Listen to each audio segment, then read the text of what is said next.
அஸ்ஸலாமு அலைக்கும் வரஹ்மத்துல்லாஹி வபரகாத்துஹு. அல்ஹம்துலில்லாஹி ரப்பில் ஆலமீன் வஸ்ஸலாத்து வஸ்ஸலாமு அலா ரசூலில்லாஹி வ ஆலிஹி வ ஸஹ்பிஹி அஜ்மஈன். கண்ணியத்திற்குரிய எல்லாம் வல்ல அல்லாஹ்வின் நல்லடியார்களே, அல்லாஹுடைய பேரருளால் ரமலான் மாதத்தினுடைய ஒற்றைப்படை இரவுகளில் ஒரு இரவான 27வது இரவில் நாம் அனைவரும் இந்த ஆலயத்தில் ஒன்று திரண்டிருக்கிறோம். இந்த தருணத்தில் வாழ கற்றுத்தரும் இஸ்லாம் என்ற தலைப்பின் கீழ் பொருளாதாரத்தை மையப்படுத்தி அதன் வாயிலாக நன்மைகளை அதிகரித்து கொள்வதற்கு இஸ்லாம் காட்டித்தரக்கூடிய சில அடிப்படை நியதிகளை நாம் தொடர்ச்சியாக அறிந்து கொண்டு வருகிறோம். அந்த அடிப்படையில் கடந்த சில நாட்களாக அண்டை வீட்டார்களுக்கு நாம் பொருளாதார ரீதியாக செய்யக்கூடிய உதவிகள், விருந்தோம்பல் என்ற அடிப்படையில் விருந்தினர்களுக்கு நாம் செய்யக்கூடிய உதவிகள், அதே போன்றுதான் சதக்கத்துல் ஜாரியா என்று இஸ்லாம் கற்றுத்தரக்கூடிய நிரந்தர தர்மத்தை ஏற்படுத்தக்கூடிய நியதிகளை குறித்தெல்லாம் கடந்த சில தினங்களாக நாம் அறிந்து கொண்டோம். அதன் தொடர்ச்சியாக இன்ஷா அல்லாஹ் இன்றைய தினம் இந்த சொத்துக்களை எல்லாம் ஒரு குறிப்பிட்ட காலத்தில் குறிப்பிட்ட சாரார்களுக்கு சேர்த்து வைத்துவிட்டு மரணிக்க இஸ்லாமிய மார்க்கம் நமக்கு அறிவுரை தருகிறது. நாம் சேர்க்கிற சொத்துக்கள் எல்லாம் தர்மங்களாக செய்து கொண்டிருப்பதோடு மட்டுமில்லாமல் அதை சதக்கத்துல் ஜாரியா என்ற வகையில் செலவு செய்வதோடு மட்டுமில்லாமல் அதை குறிப்பிட்ட வகையில் நீங்கள் சேர்த்து வையுங்கள், உங்கள் சந்ததிகளுக்கு அது பயன் தரும் என்று மார்க்கம் நமக்கு அதிகமாக வலியுறுத்துகிறது. இதை நான் உங்களுக்கு கடந்த பயான்களில் நினைவுபடுத்திய சில செய்திகளையே மேற்கோள் காட்டுகிறேன். சாத் இப்னு அபி வக்காஸ் ரதியல்லாஹு அவர்கள் மக்காவில் ரசூலுல்லா மக்கா வெற்றிக்கு சென்ற நேரம் அந்த நபித்தோழர் நோய்வாய்ப்பட்டிருக்கிறார். அந்த நபித்தோழருடைய நோய் நலம் விசாரிக்க ரசூலுல்லா செல்லும் பொழுது அவர் கேட்கிறார், அல்லாஹ்வுடைய தூதரே, நான் மௌத்தாயிருவேன் நினைக்கிறேன், ஆனால் அவங்க அந்த நோயில் மௌத்தாகலை, அதுக்கடுத்தும் கொஞ்சம் ஆண்டுகள் வாழ்ந்திருந்தாங்க, நான் மௌத்தாகி விடுவேனோ என்று நான் நினைக்கிறேன், என் சொத்துக்களில் 2/3 தர்மம் செய்து விடுகிறேன் அப்படின்னு அவர் கேட்கிறார். ஏறத்தாழ 1 கோடி இருக்குதுன்னா ஒரு 66 லட்சத்தை நான் சதக்கா செய்து விடுகிறேன் என்று சொல்கிறார். ரசூலுல்லாஹ் சொல்றாங்க, இல்ல அதற்கு நான் அனுமதி தர முடியாதுங்கிறாங்க. அடுத்து அந்த நபித்தோழர் கேட்கிறார், பாதியை நான் சதக்கா செய்து விடுகிறேன், இல்ல அதற்கும் அனுமதி கிடையாது, 1/3 சதக்கா செய்கிறேன், 1 கோடி இருந்தால் ஒரு 33 லட்சம் ரூபாய் சதக்கா செய்கிறேன், அதுக்கு அனுமதி கிடைக்குமா அப்படிங்கிறாங்க. அப்ப ரசூலுல்லாஹ் சொன்னாங்க, கசூர் அவ் கபீர், இது பெரியதுதான், ஆனால் இதுவும் அனுமதி, ஆனால் இது பெரியதுதான் என்ற அளவிற்கு அல்லாஹ்வுடைய தூதர் அவர்கள் சொன்னார்கள். சொல்லிவிட்டு நபி அவர்கள் சொல்கிறார்கள், நீங்கள் உங்கள் பிள்ளைகளை அடுத்தவரிடத்தில் கையேந்த விட்டுவிட்டு செல்வதை விட அவர்களை தன்னிறைவு பெற்றவர்களாக நீங்கள் ஆக்கிவிட்டு செல்வதுதான் உங்களுக்கு சிறந்தது என்று நபிகள் நாயகம் ஸல்லல்லாஹு அலைஹி வஸல்லம் அவர்கள் சொல்கிறார்கள். அப்ப நாம சேர்த்து வைக்கக்கூடிய செல்வங்கள் நமது ஆண் பிள்ளைகள் பெண் பிள்ளைகள் பயன்படுத்துகிறார்கள், அனுபவிக்கிறார்கள், நம் மரணம் தொடர்ந்து அவர்கள் பயன்படுத்துகிறார்கள் என்றால் அதன் வாயிலாக அல்லாஹ்விடத்தில் நமக்கு நன்மை கிடைக்கும் என்று மார்க்கம் சொல்கிறது. ரசூலுல்லாஹ் ஒரு முறை தன் தோழரை அழைத்து சொன்னார்கள், தோழர்களே, உங்களில் யாருக்காவது உங்கள் செல்வத்தின் மீது ஆசையா அல்லது உங்கள் பிள்ளைகள் செல்வத்தின் மீது ஆசையா? சஹாபாக்கள் சொன்னாங்க, எங்களுக்கு எங்க பணத்தின் மீது தான் ஆசை, உங்கள் செல்வத்தின் மீது தான் ஆசை என்றால் நீங்கள் எதையெல்லாம் நன்மையாக்கி விட்டீர்களோ அதுதான் உங்கள் செல்வம், எதையெல்லாம் கையில் வைத்திருக்கிறீர்களோ அது உங்கள் பிள்ளைகள் செல்வம், அது உங்கள் பிள்ளைங்களுக்கு தான் போக போகுது, அதுதான் நியதி, அதுதான் நியாயம் என்று மார்க்கம் சொல்கிறது. இதை எதுக்கு நம்ம மறுபடியும் நினைவுபடுத்துகிறோம் என்றால், இந்த ஊருக்கு மீண்டும் சொல்லப்பட வேண்டிய ஒரு தகவல். இந்த ஊர்ல பெண் பிள்ளைகள் எல்லாம் பிறப்பார்கள், பெண் பிள்ளைகளுக்கு மட்டும் சொத்துக்களை தருவாங்க.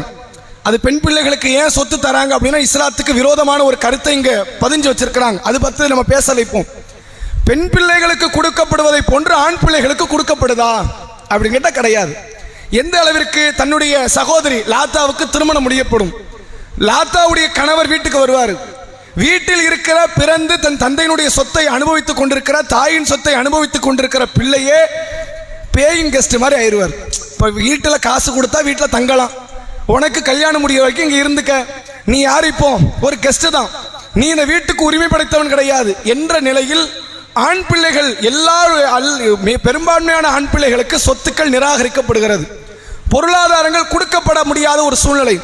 இவர்களுக்கு என்ன பாடம் கற்றுக் கொடுக்கப்படுதுன்னா, லாத்தாவுக்கு கொடுத்தாச்சு வீட்டை, கொஞ்ச நெஞ்ச பணம் இருந்தால் அதில் ஒரு வீட்டை கட்டி தங்கச்சிக்கும் கொடுத்தாச்சு, இருக்கிறதெல்லாம் பெண் பிள்ளைக்கு கொடுத்தாச்சு. இப்போ ஆண் பிள்ளைக்கு ஒரு பயத்தை தான் நீங்கள் கொடுத்துட்டு போறீங்க. நம்ம என்ன செய்ய? நமக்கு வாழ்வாதாரம் இல்லையே, இதை வச்சு வீடு கட்ட முடியாத, போதிய பணம் இல்லையே, அப்ப நம்மளும் மனைவி வீட்டுக்கு போயிடும், எப்படி ஒரு வீட்டை கொடுத்துருவாங்க, நம்ம மனைவியோட வந்துடும், அந்த வீட்டில் வாழ்ந்துக்குவோம் என்ற சிந்தனையை ஏகத்துவத்தில் இருப்பவனுக்கு கூட இந்த சிந்தனையை விதைத்து விட்டுத்தான் தாய் தந்தையர்கள் மரணிக்கிறார்கள். அவன் ஏகத்துவாதியா இருப்பான், மனைவி வீட்டுக்கு போகக்கூடாதுங்கிற ஒரு மனநிலையில் இருப்பான், அல்லாவுக்கு பயந்து சுயமரியாதையோடு கஞ்சோ கூழோ சாப்பிட்டு விட்டு வாழ்வோம் என்ற மனநிலையில் இருப்பான்.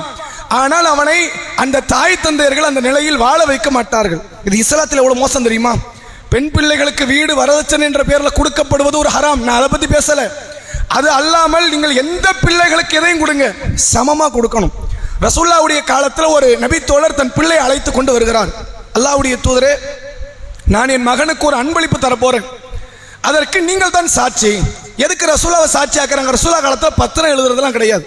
அன்பளிப்புனா என்ன? ஒரு பொம்மை கொடுக்கறது இல்லை, ஒரு லேண்டோ வீடோ ஒரு தோட்டம் துறவு எதையோ ஒரு வாகனத்தையோ எதையோ கொடுக்க போறாரு. நான் கொடுத்துட்டு நாளைக்கு மௌத்தாயிருவேன், இந்த பிள்ளையுடைய சொத்தை வேற யாரும் கையகப்படுத்திடக்கூடாது, நீங்க சாட்சியா நின்று வாங்கி கொடுக்கணும். இப்போ அவர் என்கிட்ட சொல்லிட்டு தான் கொடுத்துருக்கிறாரு, அது அந்த பிள்ளையோட சொத்து தான் என்று நீங்கள் சாட்சியாக இருக்கணும், உங்களை நான் சாட்சியாக்குகிறேன்ங்கிறாங்க. ரசூல் அடுத்து கேட்கிறாங்க, சாட்சியா வரல ஒரு விஷயம் கிடையாது, அதில் என்ன பஞ்சாயத்து இருக்கு? உனக்கு இது மாதிரி வேறு பிள்ளைகள் இருக்கிறதா? ஆமா இருக்கு அல்லாஹ்வின் தூதரே. அந்த பிள்ளைகளுக்கும் இது போன்று அன்பளிப்பு கொடுக்கப்பட்டதா? கொடுக்கப்படல. அப்ப இந்த அநியாயத்திற்கு நான் சாட்சியாக இருக்க மாட்டேன், இது அநியாயம். ஒரு பிள்ளைக்கு கொடுத்து இன்னொரு பிள்ளைக்கு கொடுக்க மாட்டேன் என்பது என்ன? இஸ்லாத்தில் அநியாயம். நபி அவர்கள் சொன்னார்கள், அல்-லுல்மு லுலுமாத்தி யௌமல் கியாமா, அநியாயங்கள் நாளை மறுமையில் இருள்களாக காட்சி தரும். நீ அதுல என்ன சேர்த்து பலிகாடாக்க பார்க்கிற? நீ பாவம் செய்யறது காணாம அநியாயத்தில் என்ன பலிகாடாக்குற? நான் இந்த அநியாயத்திற்கு சாட்சியாக இருக்க மாட்டேன் என்று நபிகள் நாயகம் ஸல்லல்லாஹு அலைஹி வஸல்லம் அவர்கள் சொல்லித் தருகிறார்கள். பிள்ளைகளுக்கு சொத்துக்களை சேர்த்து வையுங்கள், அதை சமமான முறையில் நீங்கள் வாழுகிற காலத்தில் கொடுப்பதாக இருந்தால், எதை அன்பளிப்பாக கொடுப்பதாக இருந்தாலும் சமமாக கொடுங்கள். நீங்கள் வாழ்ந்து மௌத்தான பிறகு பெறப்படுகிறது என்றால் அதில் இஸ்லாம் சொன்ன நியதியின் அடிப்படையில் பிரிங்க. எப்படி பிரிக்கணும்? ஆண் பிள்ளைக்கு கிடைப்பதில் சரிபாதி தான் பெண்ணுக்கு கிடைக்கும். இன்னைக்கு நிலைமை என்ன தெரியுமா? பெண் பிள்ளைகள் வந்து சண்டை பிடிப்பாங்க. அது என்ன, நீ மட்டும்தான் எங்க வாப்பாக்கு பிறந்தே, நான் பிறக்கலையா? அவர் என்ன வளர்க்கலையா, என்ன ஆளாக்கலையா? அப்ப எனக்கும் சமமாக பங்கு வேண்டும் என்று சகோதரிமார்களும் வந்து சண்டை பிடிக்கிறார்கள். திருக்குரானினுடைய வசனத்தை கருத்தை சரியாக புரிந்து கொள்ளாமல். ஏன் இறைவன் இப்படி கொடுக்கணும்? அல்லாஹ்வுக்கு பொம்பளை பிடிக்காமையா? பெண் பிள்ளைகளை பிடிக்கவில்லை என்றால் அல்லாஹ் கருவிலை அழிக்குவதற்கு கட்டளையிட்டிருப்பான். குழந்தைகளை கொல்லும்படி இஸ்லாம் கட்டளையிட்டிருக்கும். கட்டளையிடப்பட்ட காலத்தில் கொல்லக்கூடாது என்று சட்டம் இறக்கிய மார்க்கம் இஸ்லாம். அப்ப பெண் பிள்ளைகளை இஸ்லாம் பிடிக்காம கிடையாது, அவங்களுடைய வாழ்க்கைக்கு ஒரு பாதுகாப்பை இஸ்லாம் இதன் வாயிலாக உருவாக்குகிறது. என்ன காரணம் யோசிச்சு பாருங்களேன். வாப்பாவுக்கு சொத்து கொடுக்கப்படுது, வாப்பாவுடைய சொத்தை பிள்ளைகள் இருக்கிறார்கள், ஆண் பிள்ளைகள் பெரும் பகுதி எடுக்கிறார், பெண் பிள்ளைகளுக்கு குறைந்த பகுதி கொடுக்கப்படுது. இந்த பெண்கள் இருக்கிறாங்களே, பலகீனமான படைப்பு, யாராலும் எதாலும் ஏமாற்றப்படலாம், பலகீனத்தில் தள்ளப்படலாம்.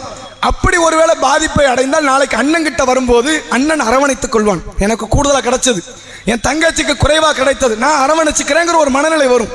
எனக்கு கூடுதலாக கிடைத்தது, என் லாத்தாவுக்கு என் அக்காவுக்கு கூடுதலாக கிடைக்கல, அதனால் நான் அரவணைக்கிறேன், பொருளாதாரம் தருகிறேன் என்ற மனநிலை வரும். எந்த சூழ்நிலையிலும் ஒரு பெண் ஒரு ஆணை சார்ந்துதான் நிற்கணும். ஒரு தந்தையையோ அண்ணனையோ தம்பியையோ கணவனையோ பிள்ளையையோ சாராமல் ஒரு பெண்ணால் இந்த துன்யாவில் வாழ முடியாது. அந்த ஒரு வாழ்க்கையை உணர்த்துவதற்காகத்தான் இஸ்லாம் பெண் பிள்ளைகளுக்கு குறைவாகவும் ஆண் பிள்ளைகளுக்கு நிறைவாகவும் கொடுக்குது. சரி, இது மட்டும் காரணமா? அப்படின்னா செலவு யார் பண்றா? ஆண்களுக்கு மட்டும்தான் கடமை, பெண்களுக்கு கடமை கிடையாது. உங்கள் உணவுக்கு நீங்க கடமையா? பெண் பிள்ளைகளுக்கு கிடையாது. பிறந்ததுல இருந்து கல்யாணம் முடிகிற வரைக்கும் தந்தை பார்த்துக்குவார், கல்யாணம் முடிந்ததிலிருந்து மௌத்தாகிற வரை கணவர் பார்த்துக் கொள்வார். ஒருவேளை கணவர் முந்தி மௌத்தாகி நீங்கள் உயிரோடு இருந்தால் உங்கள் பிள்ளை பார்த்துக் கொள்வார்கள். உங்கள் பொருளாதாரத்துக்கோ உடைக்கோ மருத்துவத்துக்கோ வாழ்வாதாரத்துக்கோ அத்தியாவசியத்திற்கோ நீங்கள் செலவு செய்ய வேண்டிய அவசியம் கிடையாது. உங்கள்கிட்ட யாரும் செலவு செய்யும்படி சொல்லவும் மாட்டார்கள். அப்ப இந்த பொருளாதாரம் எதுக்கு? ஒரு சேஃபுக்கு கொடுக்கப்பட்டது. ஏன் அதிகம் கொடுக்கணும்? குறைவா கொடுத்தா போதுமே, கொஞ்சம் இருந்தா போதுமே. ஆனால் ஆண்கள் இருக்கிறார்களே, அவன் தாய் தந்தைக்கும் பணம் செலவழிக்கணும், மனைவிக்கும் பணம் செலவழிக்கணும், பிள்ளைகளுக்கும் பணம் செலவழிக்கணும். செலவழிக்கிற இடத்துல ஆண் இருக்கிறான், அவனுக்கு கூடுதல். செலவழிக்காத இடத்தில் பெண் இருக்கிறாள், அவளுக்கு குறைவு என்ற சட்டத்தை அல்லாஹ் ரப்புல் ஆலமீன் ஆக்கி இருக்கிறான். இப்போ இந்த பொருளாதார ரீதியாகவே ஏன் இவ்வளவு பேசணும் தெரியுமா? பிள்ளைகள் அப்படி என்றால் தான் நமக்காக துவா செய்வாங்க. ரசூல் ஸல்லல்லாஹு அலைஹி வஸல்லம் அவர்கள் சொன்ன செய்தி சஹீஹ் முஸ்லிமினுடைய 1631வது நபிமொழி. நேற்றைக்கு இந்த செய்தியை நம்ம நினைவுபடுத்தணும். அபூ ஹுரைரா ரலியல்லாஹு அன்ஹு அவர்கள் அறிவிக்கிறார்கள், நபி அவர்கள் சொன்னார்கள், இதா மாத்தல் இன்சானு இன்கத்தா அன்ஹு அமலுஹு, ஒரு மனிதன் இறந்து விட்டால் அவனுடைய அனைத்து காரியங்களும் துண்டிக்கப்படுகிறது, இல்லாமின் சலாசா, ஒரு மூன்றை தவிர. நாங்கள் ரசூலுல்லாஹ், எந்த மூன்று? இல்லாமின் சதக்கத்தில் ஜாரியா, நிரந்தர தர்மத்தை தவிர. நாம ஒரு காரியத்தை பண்ணி விட்டுட்டு போயிருப்போம், அதுல இருந்து அல்லாஹ் நன்மையை கொடுத்துக்கிட்டே இருப்பான். அவ் இல்முன் யுன்தஃபவு பிஹி, அல்லது ஏதாவது ஒரு நபருக்கு நீங்கள் அறிவுரை கொடுத்திருக்கலாம், ஒரு பயனுள்ள வார்த்தையை சொல்லியிருக்கலாம், அதை கேட்டு அவர் நல்வழியின்படி நடக்கலாம், அதனால் உங்களுக்கு கபர்ல நன்மை கிடைக்கும். நாங்கள் ரசூலுல்லாஹ். மூன்றாவதாக நபி அவர்கள் சொன்னார்கள், வலதுன் சாலிஹுன் யதுஉ பிஹி, அந்த அடியார் அவர் பிள்ளைகளை பெற்றெடுத்திருப்பார், ஆண் பிள்ளைகளையோ பெண் பிள்ளைகளையோ உருவாக்கி இருப்பார், அவர் மரணித்திருப்பார். சாலிகான பிள்ளைகள் தன் தந்தைக்காக தாய்க்காக, யா அல்லாஹ் எங்க வாப்பா சில பாவங்களை பண்ணியிருப்பாரு, எங்க உம்மா சில தவறுகளை செஞ்சிருப்பாங்க, வழிபாடுகளை குறை வைத்திருப்பார்கள், இறைவா மன்னிச்சிரு, கபர் வேதனையிலிருந்து காப்பாத்திரு, நரகத்திலிருந்து அவர்களை காப்பாற்றி விடு, சொர்க்கத்தில் நீ அனுப்பிவிடு என்று கேட்கிற இந்த பிரார்த்தனை இருக்குது, இதை அல்லாஹ் நன்மையாக மாற்றி இறந்த அடியார்களுக்கு அல்லாஹ் நன்மையினுடைய கணக்கை அதிகப்படுத்துகிறான். நாங்கள் ரசூலுல்லாஹ். அவன் துவா செய்யணும்னா அவன் கையில பணம் இருக்கணும், அவன் கையில பணத்தையும் சொத்தையும் வீட்டையும் கொடுத்துட்டு போனாதான் நமக்காக துவா செய்யணுங்கிற எண்ணம் வரும். நாம விட்டுட்டு போன ஹஜ்ஜை செய்ய வேண்டும் என்ற எண்ணம் வரும், நாம விட்டுட்டு போன சதக்கா செய்ய வேண்டும் என்ற எண்ணம் வரும், நாம விட்டுட்டு போன நோன்பை வைக்க வேண்டும் என்ற எண்ணம் வரும். நீங்கள் அவனை வெறும் கையோடு விட்டுட்டு சென்றால், அவனை அடுத்தவனிடத்தில் கையேந்து விட்டு சென்றால், உங்களுக்கு அவன் ஹஜ்ஜையும் செய்ய மாட்டான், நோன்பு வைக்க மாட்டான், சதக்கா செய்ய மாட்டான், உங்களுக்கு துவா செய்ய மாட்டான், மாறாக உங்களுக்கு எதிரான பல்வேறு விதமான சாபங்களை கேட்கிற இடத்தில் தான் பிள்ளைகள் இருப்பார்கள். நான் ஏழையாவே பிறந்தேன், ஏழையாவே வளர்ந்தேன், ஏழையாகவே திருமணம் முடிச்சேன், ஏழையாகவே பிள்ளை பெற்றேன், அவர்களையும் வளர்த்தேன், ஏழையாகவே விட்டுட்டு போயிட்டா பிள்ளைக்கு வலிக்காது. எங்க வாப்பா பிறந்ததுலேருந்து ஏழை, அவர் மௌத்தாகும் போது அவர்கிட்ட ஒன்றும் இல்லை, என்கிட்டயும் ஒன்றும் இல்லை, பிரச்சனை கிடையாது. பணக்காரர்களாக இருந்து சொத்து பத்துக்களை எல்லாம் சேர்த்து மௌத்தாவதற்கு முன்பு அழித்து விட்டு செல்வார்களே, அப்படிப்பட்டவர்களுக்காக உங்க பிள்ளை துவா செய்வாங்களா? என்ன நெருக்கடியாக விட்டுட்டு போயிட்டாரு எங்க வாப்பா, ஒரு பணங்காசு எங்களுக்கு கொடுத்துட்டு போகல, கடனை தவிர எதையுமே எங்களுக்கு தரல, இப்படிப்பட்ட நிலையில அவருக்காக எப்படி துவா செய்ய முடியும் என்ற மனநிலையில் தான் எல்லா பிள்ளைகளும் மாறுவார்கள். நபி அவர்கள் பிள்ளைகளுடைய துவாவுக்கு கொடுத்த அந்தஸ்து என்ன தெரியுமா? நோகாம நன்மை அடையிறதுங்கிறது இந்த விஷயம் தான். ரசூலுல்லாஹ் சொல்றாங்க, ஒரு அடியா நாளை மறுமையில சொர்க்கம் போவானாம், சொர்க்கத்தில் அவனுக்கு கிடைத்த அந்த அழகையும் ரம்மியத்தையும் பார்க்கிறான். இதெல்லாம் இவனுடைய அமலுடைய பட்டியல இல்லை. நாம தொழுத தொழுகைக்கு இவ்வளவு கிடைச்சிருக்காத, நியாயப்படி பார்த்தா நாம வச்ச நோன்புக்கு இவ்வளவு இருந்திருக்காத, நாம வைத்த கொடுத்த சதக்காவுக்கு இவ்வளவு தூரம் ஒரு உயர்வான அந்தஸ்து கிடைக்காத. அல்லாஹ் கிட்ட கேட்கிறேன், யா அல்லாஹ் இதெல்லாம் நான் செய்யாத அமலுக்கு கொடுக்கப்பட்டிருக்கிறது, என்ன காரணம்னு கேட்கிறான். அவன் அல்லாஹ் சொல்கிறான், உன் மௌத்துக்கு பிறகு உன் பிள்ளைகள் கேட்ட துவாவின் வெளிப்பாடுதான் இந்த நன்மை என்று அல்லாஹ் சொல்கிறான். யாருக்கு பிறகு? உன் மரணத்திற்கு பிறகு உன் பிள்ளைகள் கேட்டார்கள், யா அல்லாஹ் என் தந்தையை நீ காப்பாற்று, பாதுகாத்து விடு, சொர்க்கத்தை கொடு, சொர்க்கத்தில் உயர்ந்த இடத்தை கொடு, ஜன்னத்துல் ஃபிர்தௌஸை கொடு என்று உனக்காக வேண்டி உன் பிள்ளைகள் உன் மரணத்தை தொடர்ந்து கேட்டார்கள். அதனுடைய விளைவு என்ன? இன்றைக்கு உங்களுக்கு சொர்க்கத்தில் உயர்ந்த இடத்தில் நீங்கள் ஸ்திரப்படுவதற்காக அல்லாஹ் அமைத்திருக்கிறான் என்று மார்க்கம் சொல்கிறது. பிள்ளைகள் துவா செய்யணும்னா இஸ்லாம் சொல்கிறது அவர்களுக்கு நல்லதொரு வாழ்க்கை ஏற்படுத்தி கொடுங்க. சரி, நல்ல வாழ்க்கைனா என்ன? வீடு தான் நல்ல வாழ்க்கையா? கிடையாது. தோட்டத்துறவு தான் நல்ல வாழ்க்கையா? கிடையாது. பணங்காசு பேங்க்ல ஒரு 15 லட்சம் ரூபா வச்சிருந்தா நல்ல வாழ்க்கையா? கிடையாது. நல்ல படிப்பும் நல்ல வாழ்க்கை தான். ஒரு சரியான படிப்புல ஏற்றி விட்டுருங்க. பிள்ளைய ஒரு கவர்மெண்ட் உத்தியோகத்தில் அனுப்பணும், ஒரு டாக்டர் ஆக்கணும், ஒரு பெரிய தொழில் நிறுவனத்தில் முக்கியஸ்தராக ஆக்கணும், அவனை கை நிறைய சம்பாதிக்கக்கூடியவனாக ஆக்கணும். அதற்கு ஒரு சிறந்த கல்வியை, சிறந்த பாடத்திட்டத்தை அதற்கான முறையில் உழைத்து நீங்கள் அவனை கல்வியில் ஒரு உயர்ந்த இடத்திற்கு கொண்டு வந்து சேர்த்து விட்டாலே அவனை சிறந்த இடத்துக்கு கொண்டு வந்துடலாம். பிள்ளைகள் இன்னைக்கு கணக்கு போடுறது எப்படி தெரியுமா? இவருக்கு ஒரு தங்கச்சி பிறந்துச்சுங்க, அதாவது தந்தைக்கு ஒரு மகள் பிறந்து விட்டது என்றால் இப்பவுமே கணக்கு போட்டுருவார். 10ஆம் கிளாஸ் முடி, வெளிநாட்டுக்கு போ, நமக்கு தெரிஞ்சவங்க அங்கே அபுதாபியில் இருக்கிறான், குவைத்தில் இருக்கிறான், கத்தாரில் இருக்கிறான், எதையாவது ஒரு காரகரை ஓட்டு, சாப்பாடு ஆக்கு, மாதம் ஒரு அமௌண்ட் வந்துடும், நீ கொடுக்குற அமௌண்ட்டை வச்சு ஒரு வீட்டை கட்டி தங்கச்சி தள்ளிடுவேன், அதுக்கப்புறம் ஒரு 30 வயசோ 32 வயசோ கழிச்சு உன் கல்யாணத்தை பார்த்துக்கலாம். இதுதான் திட்டமிடலை. எப்படி திட்டமிடல்? பிள்ளைகளுடைய திருமணத்தை திட்டமிடுவதே எப்படி? 30ஐ தாண்டி தான். அப்போ ஆண் பிள்ளைகளுடைய வாழ்க்கைக்கு பெரும் சீரழிவை ஏற்படுத்தக்கூடிய காரியத்தை பெற்றோர்கள் இன்றைக்கு சகஜமாக செய்து கொண்டிருக்கிறார்கள். ரசூலுல்லாஹ் காலத்தில் இது மாதிரி சில நிகழ்வுகள் நடந்துச்சு. பிள்ளைகள்கிட்ட பெரும் சுமையெல்லாம் சுமத்தி விட்டு சென்ற பெற்றோர்கள் உண்டு. ஆனால் அந்த பிள்ளைகள் அதை உணர்ந்து ஏற்றுக்கிட்டாங்க. என்ன அடிப்படை தெரியுமா? ஜாபிர் ரதியல்லாஹு அவர்கள், அவருடைய தந்தை அப்துல்லா. அந்த அப்துல்லா இஸ்லாத்துக்காக பெரும் தியாகம் செய்தவர். அவரும் அவருடைய மகன் ஜாபிர், அவருக்கு ஒரே ஒரு மகன், 9 பொம்பளை பிள்ளை இருக்கு, ஒரு மகன் 9 பெண் பிள்ளைகள். இந்த மகனும் தந்தையும் சேர்ந்து உஹது யுத்தத்துக்கு போறாங்க. போவதற்கு முந்தைய நாள் இரவே சொல்கிறார், மகனே ஜாபிரே, அப்துல்லாவாகிய நான் உன் தந்தை நாளைய தினத்தில் போர்க்களத்தில் நான் கொல்லப்படுவேன் நான் நினைக்கிறேன். எனக்கு என்னவோ அப்படிதான் தோணுது. இதுதான் என் வாழ்க்கையில் கடைசி நாள் நான் நினைக்கிறேன். ஒருவேளை நான் மவுத் ஆயிட்டோம்னா எனக்கு 2 உதவி நீ பண்ணிட்டு போயிருப்பாங்கிறாங்க. என்ன அர்த்தம்? 2 உதவி செய். முதல் உதவி, நான் சில கடன்களை வச்சுட்டேன், என்னால் முடியல. உங்களை வழக்கத்தான் அந்த ஆளாக்கின கடன், உங்களை உருவாக்குவதற்கு கொடுத்த கடன், வாங்கிய கடன், அந்த கடனை அடைக்க கொஞ்சம் முயற்சி பண்ணுப்பா. அடுத்து உனக்கு 9 சகோதரிமார்கள் இருக்கிறார்கள். அவர்களை என்ன விட்டால் வேற யார், உன்னை விட்டால் அவர்களுக்கு வேறு அரவணைப்பு கிடையாது. அவர்களை நல்லபடியாக பத்திரமாக பார்த்துக்கொள். 2 கடமையை நான் உனக்கு விட்டுட்டு போறேன். எனக்கு உன்னை விட்டால் நம்பிக்கைக்குரியவர் இந்த துணியால யாரும் கிடையாது. உன்னை விட்டால் நம்பிக்கைக்குரியவர் இந்த துணியால யாரும் கிடையாதுங்கிறாங்க. உஹது யுத்தத்துக்கு போறாங்க, கொல்லப்படுகிறார்கள். தன் தந்தையினுடைய கடனையும் அடைத்து 9 பிள்ளைகளை பக்குவமாக வளர்த்தார்கள் என்பதை ஜாபிர் ரதியல்லாஹு அவர்கள் வாழ்க்கையிலிருந்து தெரிகிறது. ஆனால் இதெல்லாம் ஒரு சிலருக்கு வாழ்க்கை நடக்கும். ஆனால் சிலரை நீங்க பார்க்கலாம், சொத்து பத்துகளை வைத்திருந்தும் அளிப்பார்கள், அதை பெருமளவில் அமைத்திருந்தும் அதை நாசமாக்குவார்கள், பிள்ளைகளுக்கு கொடுக்காமல் சீரழித்து விடுவார்கள். அப்படியான சூழ்நிலையில் சென்றுவிட்டால் இன்றைக்கு உங்கள் பிள்ளைகளை நீங்கள் வெறும் கையோடு விட்டு செல்வதற்கு சமம். காயல்பட்டதில் உண்டா இல்லையா? யோசிச்சு பாருங்க. எத்தனையோ பல இளைஞர்கள் தன்னுடைய தாய் வீட்டுக்கும் போக முடியாது, சண்டை வந்து விட்டால் மனைவி வீட்டுக்கும் போக முடியாது, போக்கத்தவர்களாக, போக்கிடம் இல்லாதவர்களாக இன்றைக்கு பிள்ளைகளை சமுதாயத்தில் பல தாய் தந்தையர்கள் உருவாக்கி வைக்கிறார்கள். அவனுக்கு சொந்தமாக ஒரு வீடு கிடையாது, ஒரு சொத்து பத்து கிடையாது. ஆனால் தந்தையினுடைய வரலாற்றை எடுத்து பார்த்தால் பெருமளவில் பணக்காரராக இருந்திருப்பார்.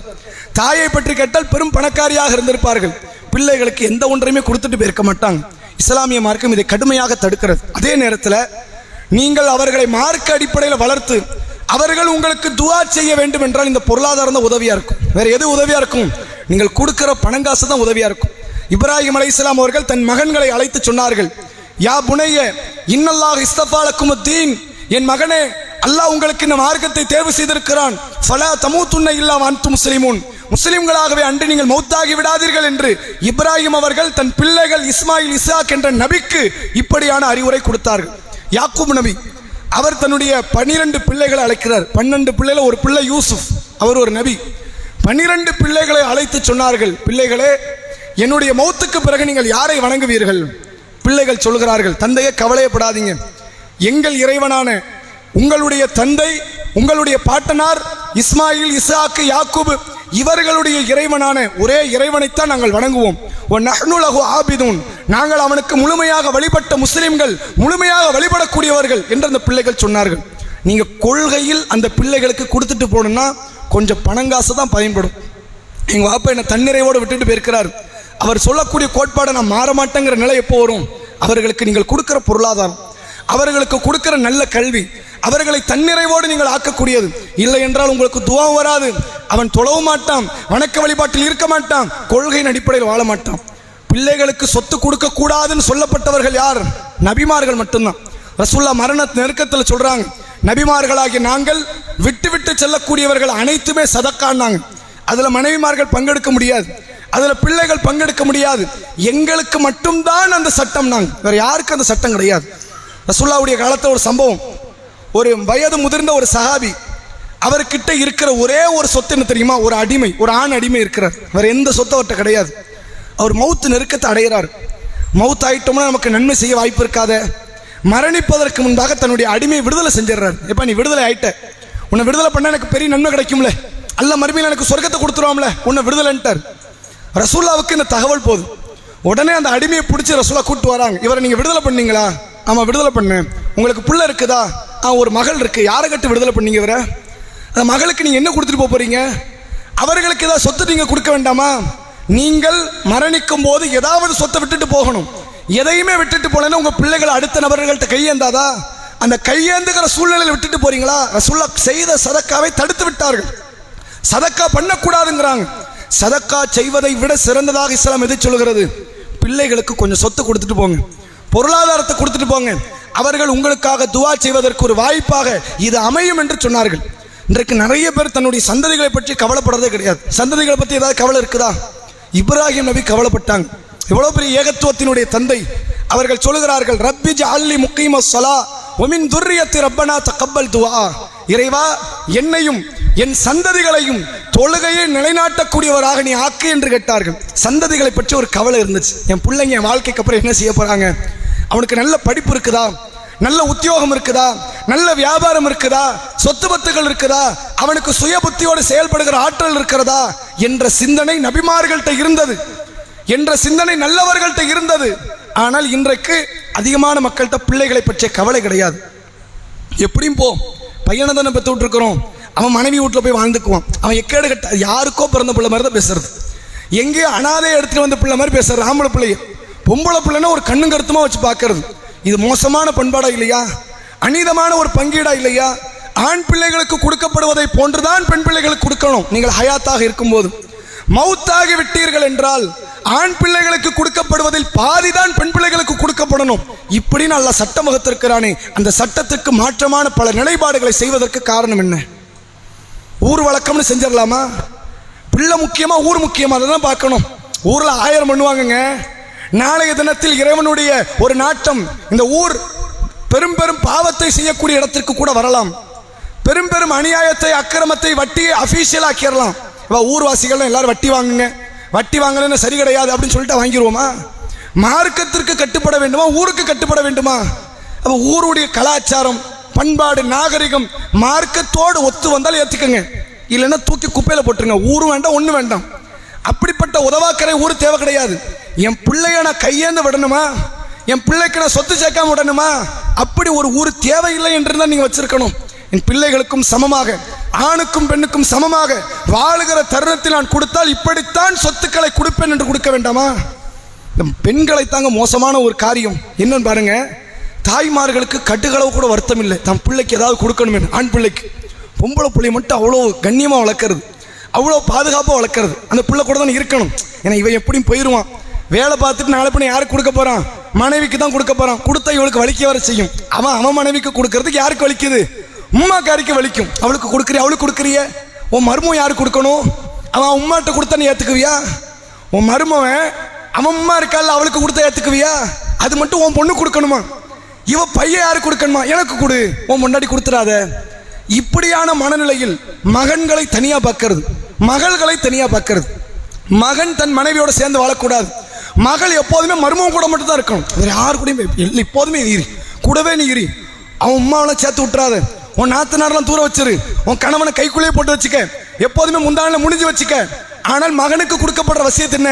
பொண்டாட்டி பேச்சு கேட்டு நடக்காது. எப்படி பொண்டாட்டி பேச்சு கேட்டு நடக்காது? அவ பின்னாடியே தெரியாது. உம்மாவுக்கு கொஞ்சம் மதிப்பு கொடு. இவன் மகன் வரும்போது உம்மாவுக்கு மதிப்பு கொடுக்கணுமா? இவன் மருமகன் வரும்போது மனைவிக்கு மதிப்பு கொடுக்கணுமா? அப்ப தன்னுடைய பேச்சுவார்த்தையில் இருந்து பங்கீடு எப்படித்தான்? அநீதமான பங்கீடு. எல்லா விதத்திலும் தன் மகனுக்கு துரோகம் செய்யக்கூடிய பண்பாட்டில் தான் சமூகத்தில் அதிகமான தாய் தந்தையர்கள் உருவாகி கொண்டிருக்கிறாங்க. நீங்க நினைக்கிறீங்க என் பிள்ளை எனக்கு பணம் கொடுக்க மாட்டேங்கிறான், மறுமை நாளில் போய் கேஸ் ஃபைல் பண்ணிடலாம். ஒன்றும் ஃபைல் ஆகாது. அல்லாஹ்விடத்தில் ஒவ்வொரு அநியாயத்திற்கும் பதில் அநியாயம் எடுத்து வைக்கப்படும். அந்த அநியாயம் எடுத்து வைக்கப்பட்ட நிலைமை என்னாகும்? ரசூலுல்லாஹ்ட்ட ஒரு நபர் வரார். அல்லாஹ்வுடைய தூதரே, நான் ஒரு நபரை அடிக்கிறேன். அதாவது ரெண்டு நபித்தோழர்கள், ஒரு நபித்தோழர் என்ன பண்றாரு, இன்னொரு நபித்தோழர் அடிச்சிடறாரு. அடிச்சவர் என்ன பண்றாரு, கையை பிடிச்சி கடிச்சு வச்சிட்டார். அதாவது சம்பவம் என்ன, ஒருத்தர் இன்னொருத்தருடைய கையை பிடிச்சி கடிக்கிறார். கையை பிடிச்சி கடிக்கும் பொழுது, அதாவது நான் குழப்பி சொல்லிட்டேன், அதாவது ஒரு நபித்தோழர் இன்னொரு நபித்தோழருடைய கையை பிடிச்சி கடிக்கிறார். கடிப்பட்டவர் இருக்கிறார்ல, கையை எடுக்கும்போது வாயில் ஒரு குத்து குத்திட்டார், பல்லு உடஞ்சிருச்சு. பல்லு உடஞ்சவர் ரசூலுல்லாஹ்ட்ட வந்து கம்ப்ளைண்ட், அல்லாஹ்வுடைய தூதரே என் பல்லையும் உடைச்சிட்டான், நீ என்ன செஞ்ச? நான் அந்த கையை பிடிச்சி கடிச்சேன், கடிச்சா உடைக்க வேண்டியதை செய்யணும், அதுதான் நியாயம். இதுக்கு என்கிட்ட எந்த விதமான ஈட்டு தொகை பெறப்படாதுன்ட்டாங்க. யாருக்கு நீ செஞ்ச தப்புக்கு தான் அங்கே தண்டனை கிடைச்சிருக்கு. மறுமை நாளில் போய் ஒரு தாய் சொல்றா, யா அல்லாஹ், என் பிள்ளை என்னை மதிக்கவே இல்லை, என் பிள்ளை எனக்கு பணம் காசு கொடுக்கல, என்னை கவனிக்கல, நீ சொன்னேன்னா அல்லாஹ் பதிலுக்கு எடுத்து வைப்பான். உன் பிள்ளைக்கு நீ என்ன செஞ்ச? உன் மருமகளுக்கு நீ என்ன செஞ்ச? அவனுக்கு ஏதாவது சொத்து கொடுத்தியா? உன்கிட்ட இல்லவே இல்லைன்னா பிரச்சனை கிடையாது. எல்லாம் என்கிட்ட எதுவுமே கிடையாது. நான் ஆம்பளை பிள்ளைக்கும் கொடுக்கல, பொம்பளை பிள்ளைக்கும் கொடுக்கலன்னா பஞ்சாயத்து கிடையாது. நான் பொம்பளை பிள்ளைக்குன்னா கொடுப்பேன், அவளை மட்டும் கரிசரணையா பார்ப்பேன், என் ஆம்பளை பையனை பார்க்க மாட்டேன் என்று இருந்தால் அல்லாஹ் கிட்ட போய் நியாயம் பேச முடியுமா? அல்லாஹ் கிட்ட நீதியை பெற முடியுமா? அதுக்கு வாய்ப்பு இருக்குமா? அத்தகைய அநியாயகரமான காரியத்தை சமூகத்திலே சகஜமாக செய்து கொண்டிருக்கிறார்கள் பெற்றோர்கள். இதை உணர்ந்து கொள்ளுங்கள். நீங்கள் சதக்கா செய்கிறீங்க, எத்தனையோ நன்மையான காரியம் செய்கிறீங்க, பையனுக்கு கொஞ்சம் சொத்து கொடுத்துட்டு போங்க. பிள்ளைகளை கொஞ்சம் இந்த துனியாவில் வாழ விடுங்க. அவர்களுக்கான வாய்ப்பு வசதிகளை ஏற்படுத்தி கொடுங்க. நல்ல ஒரு கல்வியை நோக்கி அழைத்து விடுங்கள். அவர்களை சமமான முறையில் நீங்கள் பார்த்து விட்டு செல்லுங்கள். எல்லாமே உங்கள் பிள்ளை தான். ஆண் பிள்ளைக்கு ஒரு தனி பார்வை, பெண் பிள்ளைக்கு ஒரு தனி பார்வை என்ற நிலையில் இருக்காதீங்க. ரசூலா அப்படி இருந்ததே கிடையாது. ஒரு நாளும் ஃபாத்திமாவை உயர்த்தி ஸைனபை இறக்கி ரசூலா பார்க்கல. ஒரு நாளும் உம்மு குல்சுமை உயர்த்தி அதே போன்று ரசூல்லாவுடைய மற்ற மகள் ருக்கையாவை ரசூலா இறக்கி பார்க்கல. எல்லா பிள்ளைகளையும் நபி அவர்கள் சமமாக பார்த்தார்கள். எல்லோருக்கும் மத்தியிலும் சமமானதைத்தான் நபி அவர்கள் பெற்றோர்களுக்கு ஏவினார்கள். இந்த மனநிலை இருக்கணுமா இல்லையா? ரசூல்லாவுடைய காலத்தில் எப்படி இருப்பாங்கன்னா, மனைவிக்கு வேற கணவன் மூலமா பிறந்த பிள்ளைய கூட தாம் பிள்ளை மாதிரி பார்த்துக்குவாங்க.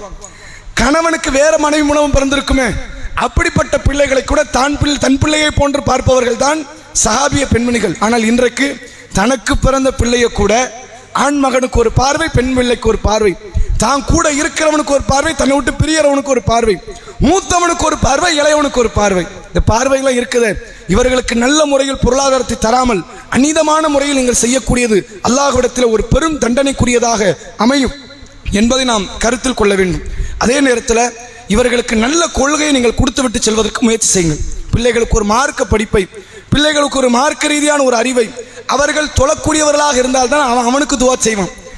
அவனுக்கு துவா செய்தால்தான் அவர்கள் நமக்காக வேண்டி அல்லாஹ்விடத்தில் முறையிடுவார்கள். யா அல்லாஹ், என் தாய் தந்தைய மௌத்தாயிட்டாங்க, அவர்களை நல்ல முறையில் நீ சொர்க்கத்திற்கு அனுப்பு என்று கேட்கிற துவா, அதற்கான ஒரு வாய்ப்பு எப்போது அமையும்? நீங்கள் அவர்களுக்கு மார்க்க ரீதியான வழிகாட்டுதல் கொடுத்திருந்தால்தான். பெரும் நன்மை, பெரிய பாக்கியம். சில பேருக்கெல்லாம் 4 பிள்ளை 5 பிள்ளை கொடுத்திருப்பான். சில பேருக்கெல்லாம் குழந்தை செல்வத்தை தந்திருக்க மாட்டான். குழந்தை செல்வத்தை தராதது ஒரு வகையில் சோதனை என்பதை போன்று குழந்தை செல்வத்தை கொடுத்திருக்காமல, இது பெரும் பாக்கியம். உங்களுக்காக அவர்கள் துவா செய்வார்கள். துவா செய்கிற சூழ்நிலையில் நீங்கள் விட்டுவிட்டு செல்லுங்கள். அதற்கு நீங்கள் போதிய பொருளாதாரத்தை, போதிய கல்வியை சமமான முறையில் ஆண்களுக்கும் பெண்களுக்கும் கொடுத்து, சொத்துக்களையும் சமமான முறையில் நீங்கள் கொடுத்து விட்டு செல்லுங்கள். ஒருவேளை உங்களுக்கு பின்னால் சொத்துக்கள் கொடுக்கப்பட வேண்டும் என்று இருந்தால், சமமான முறையில் பிள்ளைகளை நீங்கள் அரவணைத்திருந்தால் உங்கள் கடன்களை அவர்கள் பொறுப்பேற்பார்கள். எப்போ பொறுப்பேற்பாங்க கடனை? எங்கள் வாப்பா என்னை சமமாக பார்த்தாங்க, எந்த ஒரு நேரத்தில் எங்களை விட்டு கொடுக்கல, எந்த ஒரு நேரத்தில் எங்களை உதாசீனப்படுத்தலை, கண்ணியமான முறையில் எங்களை வளர்த்தார்கள், எங்களை ஆளாக்கினார்கள், எங்களை விட்டுவிட்டு சென்றார்கள் என்ற நிலையில் தான் அவர்கள் உங்களுக்காக வேண்டி கடனை அடைக்கிற நிலையில் வருவார்கள். ஒரு மேற்கோளுக்காக ஒரு செய்தி உங்களுக்கு நினைவுபடுத்துகிறேன். ஒரு முறை இப்னு உமர் ரதியல்லாஹு அவர்கள், உமருடைய மகன், பாலைவனத்தில் ஒரு கழுதையின் மீது பயணித்துக் கொண்டிருக்கிறார். அவரோடு அவருடைய சகாக்களும் போய்கிட்டு இருக்கிறாங்க. ரசூலுல்லாஹ்வுடைய மௌத்துக்கு பிறகு, அபூபக்கர் உமருடைய மௌத்துக்கு பிறகு நடக்கிற சம்பவம். எதிரில் ஒரு கிராமவாசி ஒருவர் வருகிறார். அந்த கிராமவாசியை பார்த்த உடனே இப்னு உமர் என்ன செய்கிறார்? தனது கழுதையிலிருந்து இறங்கி அந்த கழுதை அந்த கிராமவாசி இடத்தில் ஒப்படைத்து தனது தலைப்பாகையை கலற்றி, கிராமவாசி கிட்ட தலைப்பாகை இல்லை, கடுமையான வெயில் உஷ்ணம், அந்த தலைப்பாகையும் கலற்றி கொடுத்து அவர் அனுப்பி விடுறார். பக்கத்தில் இருக்கிற தோழர்கள்லாம் கேட்குறாங்க, இப்னு உமரே, ஒரு கிராமவாசிக்கு இவ்வளோ செய்யலாமா? அவசியமா? வெளியே ஒரு முசாஃபிர் ஒருவர், ஒரு ஏழை, ஒரு யாசகம் கேட்குற ஒருவர் கையேந்து கேட்டால் நம்ம என்னத்தை கொடுப்போம்? ஒரு 5 ரூபா, அதிகபட்சம் 10 ரூபா, ஒரு ரமலான் நேரம், பெருநாள் நேரம் ஒரு 20 ரூபா கொடுப்போம். இதை தாண்டி யாராவது கொடுப்போமா? கொடுக்க மாட்டோம்.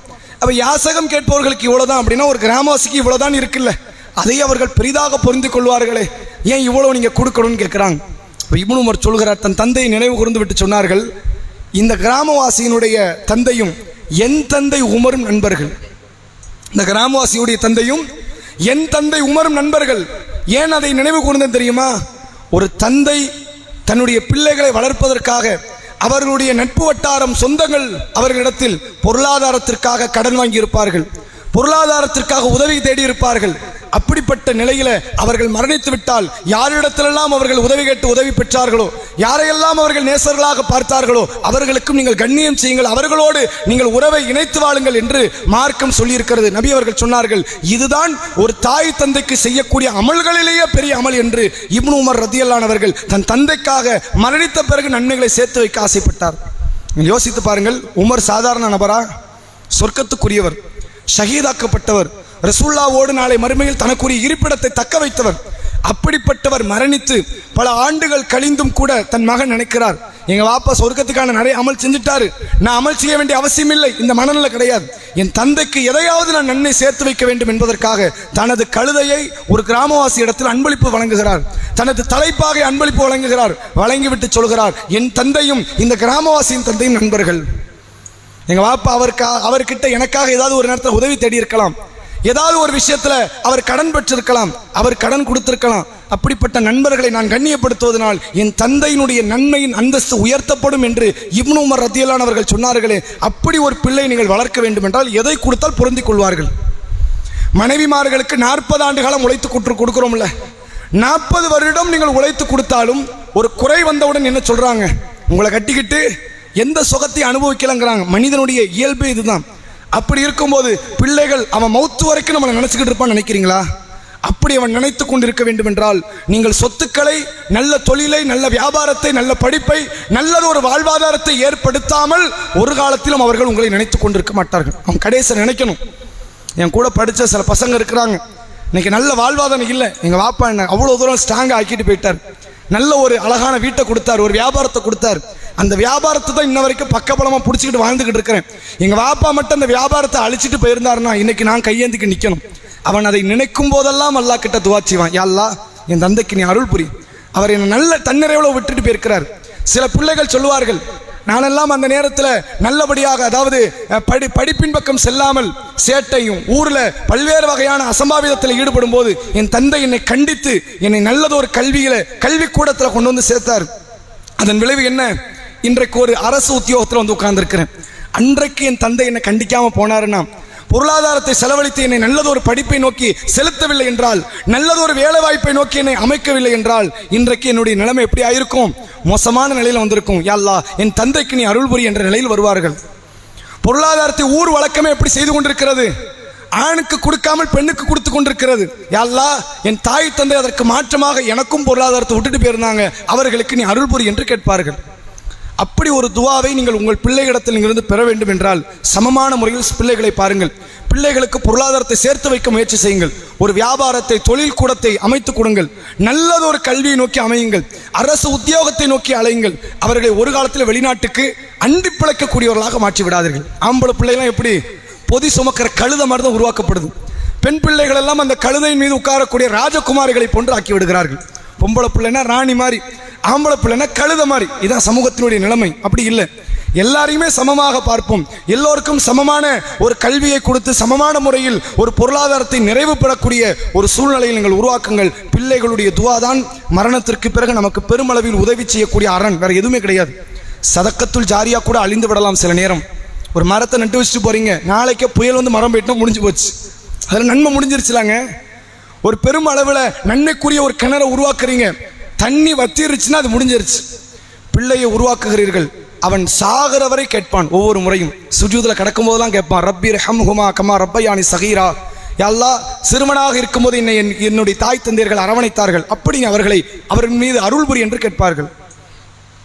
ரப்பி கஃபிர்லி வலி வாலிதைய, இறைவா என்னையும் என் பெற்றோர்களையும் மன்னித்துவிடு என்று கேட்பார்கள். பாவ மன்னிப்பிற்கு வழியற்றவர்களாக, அறநற்றவர்களாக கபரிலே படுக்கும் பொழுது திடீரென்று இறைவனால் அறிவிக்கப்படலாம் பாவங்கள் மன்னிக்கப்பட்டதாக. அந்த பாக்கியமெல்லாம் பிள்ளைகளுடைய நாவுகளிலும் பிள்ளைகளுடைய கரங்களிலும் அவர்கள் கேட்கிற பிரார்த்தனையிலும் இருக்கிறது. அவர்கள் தான் நம்மை சொர்க்கத்திற்கு அழைத்து செல்லக்கூடிய மிக முக்கியமான ஒரு அரண். அந்த அரனை நீங்கள் நாசமாக்கி விடாதீர்கள். ரசூல்லா நம்ம மௌத்துக்கு அப்புறம் பிள்ளை போனாலும் அது அரண்னாங்க, நம்ம மௌத்துக்கு முன்னாடி பிள்ளை போனாலும் அதுவும் அரண் என்றார்கள் நபி அவர்கள். ஒரு முறை நபி அவர்கள் சொல்கிறார்கள், மீசான் தராசிலேயே எடை மிகுந்த காரியம் அது தெரியுமா? சுபஹானல்லாஹ், அல்ஹம்துலில்லாஹ், அல்லாஹு அக்பர், லா இலாஹ இல்லல்லாஹ்.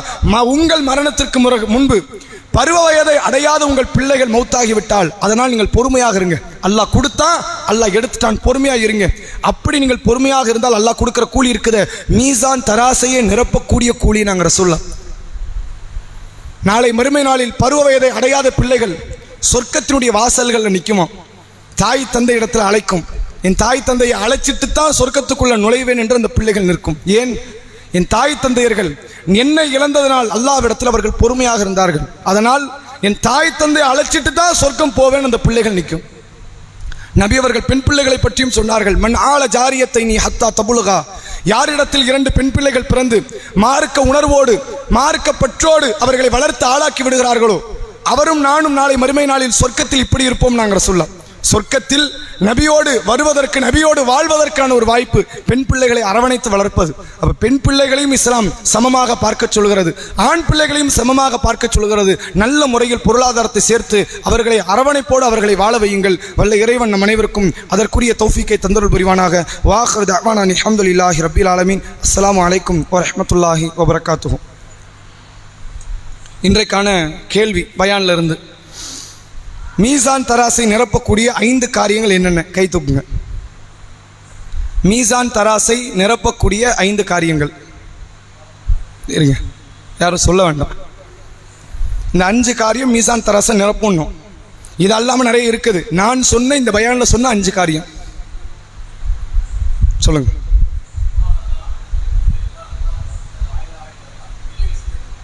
பிள்ளைகள் செய்யற துவாவா? இருங்க. சரி,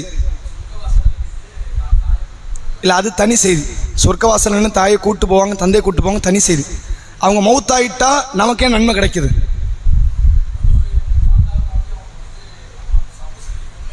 சரி, இதுதான் சரியான பதில். மீசான் தராசை நிரப்பக்கூடிய நிறைய காரியம் இஸ்லாம் சொல்லியிருக்கு. அதில் ஒரு ஹதீஸ்ல ரசூல் 5 சொல்றாங்க. சுபஹானல்லாஹ், அல்ஹம்துலில்லாஹ், அல்லாஹு அக்பர், லா இலாஹ இல்லல்லாஹ் என்ற இந்த 4 வார்த்தை.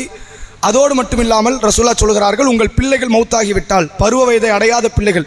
ஏன் பருவ வயதை அடையாதுன்னு ரசூலா சொல்றாங்கன்னா, பருவ வயதை அடைஞ்சிட்டாலே ஒரு உறவுல ஒரு சின்ன விரிசல் தான். அவன் லைஃப்பை பார்க்குறான், நான் என் லைஃப்பை பார்க்குறேன்னு வந்துடும். அந்த பருவ வயதை அடையிறதுக்கு முன்னாடி வரைக்கும் அவன் என் லைஃப்பில் ஒரு முக்கியமான நபர், அவன் என்னுடைய அரவணைப்பில் இருக்கிற ஒரு பிள்ளை அப்படிங்கிற ஒரு இடத்துல இருக்கும். அப்படிப்பட்ட பிள்ளையை ஒரு தாயோ தந்தையோ இழந்து விட்டால் அதில் ஏற்படக்கூடிய மனவலி கடுமையாக இருக்கும். அதில் நீங்கள் பொறுமையாக இருந்தால் அதுக்குன்னு ஒரு கூலி எல்லாம் எழுதி கொடுப்பான், அதுக்குன்னு ஒரு அமௌண்ட் இருக்குது, நன்மை. அந்த நன்மையை அல்லாஹ் மீசான் தராசு வைத்தால் மீசான் தராசு எடை மிகுந்ததாக மாறிவிடும் என்று அல்லாஹ்வுடைய தூதர் அவங்க சொன்னாங்க. இது சரியான பதில். இப்போ இன்றைக்கான ஒரு முக்கியமான அமல் அப்படிங்கிற இடத்துல அல்ஹம்துலில்லாஹ் இது வந்துச்சு. அந்த 30 நாளில் 30 நாள் யாரும் சொன்னாங்களா? சொல்லலை. அல்ஹம்துலில்லாஹ் நம்ம நிறைய இடத்துல சொல்கிறோம். எங்கெல்லாம் சொல்கிறோம் ஞாபகம் இருக்கா? தும்மல் வந்தோன்னா அல்ஹம்துலில்லாஹ். வேற ஒரு நல்ல நல்ல நிகழ்வுகளுக்கு அல்ஹம்துலில்லாஹ். வேற என்ன சொன்னீங்க? சாப்பிட்ட பிறகு அல்ஹம்துலில்லாஹ், குடித்த பிறகு அல்ஹம்துலில்லாஹ். வேற அதாவது நம்ம நல்ல நிகழ்வுகளை வெளிப்படுத்தும் போதெல்லாம் அல்ஹம்துலில்லாஹ் என்ற வார்த்தை சொல்லுவோம். ரசூலா சொல்றாங்க, இல்லை அது கிடையாது, அது ஏப்பத்துக்கெல்லாம் கிடையாது. அல்ஹம்துலில்லாஹ் என்ற வார்த்தை இருக்கிறத இது வானம், அதாவது மீசான் தராசை நிரப்பக்கூடிய அமல்களில் ஒன்று என்று அல்லாஹ்வுடைய தூதர் அவர்கள் சொன்ன வேறு ஒரு நபிமொழி சஹீஹ் முஸ்லிமில் பதிவு செய்யப்பட்டிருக்கிறது. இது மீசான் தராசை எடை மிகுந்ததாக மாற்றும். சுபஹானல்லாஹி வல்ஹம்துலில்லாஹ் என்பது வானம் பூமியையே நிரப்பி விடும் என்று அல்லாஹ்வுடைய தூதர் அவங்க சொன்னாங்க. அப்போ அதனால் இந்த திக்ருகளுக்கு கொஞ்சம் அதிக முக்கியத்துவம் கொடுங்க. சுபஹானல்லாஹ் என்ற வார்த்தை, அல்ஹம்துலில்லாஹ் என்ற வார்த்தை, சுபஹானல்லாஹி வல்ஹம்துலில்லாஹ் என்ற இந்த வார்த்தைக்கு அதிகமான முக்கியத்துவம் கொடுத்து அதிகமாக திக்ர் செய்யுங்கள். திக்ருடைய நன்மை நினைவுபடுத்தின மீசான் தராசை எடை மிகுந்ததாக ஆக்கும். சில நேரங்களில் வானம் பூமிக்கு இடைப்பட்ட இடத்தை கூட நிரப்பக்கூடிய நன்மைகளாக மாற்றும் என்று நபி அவர்கள் சொன்னார்கள். வல்ல இறைவன் நம் அனைவருக்கும் அதற்குரிய தௌஃபீக்கை தந்தருள் புரிவானாக. நம்முடைய பள்ளியில் ரமலான் மாத தொழுகை நிறைவேற்றுவதற்காக கர்நாடகா மாநிலத்திலிருந்து மூசா என்ற ஒரு 15 வயது சிறுவர் வந்திருந்தார். இன்றைக்கும் அவர் தொலை வைத்தார். நாளைக்கு இன்ஷா அல்லாஹ் புறப்பட இருக்கிறாரு. அவர் அதை தொடர்ந்து உம்ராபாத் என்ற ஒரு மதரசாவில், வேலூரில் இருக்கிற உம்ராபாத், அது முழுமையான தௌஹீது கிடையாது, ஆனால் ஷிர்கை போதிக்கிற மதரசா கிடையாது. தர்கா, தாயத்து, தட்டு, தகடு, மௌலுது அதை போதிக்கிற மதரசா கிடையாது. அதற்கு மாற்றமாக இஸ்லாமிய கொள்கைகளை போதிக்கிற ஒரு மதரசாவில் ஆலிம் படித்துக் கொண்டிருக்கிறார். 2 ஆண்டு படிச்சிருக்கிறார். முதல் ஆண்டு, அடுத்தடுத்த ஆண்டுகள் தொடரணும்.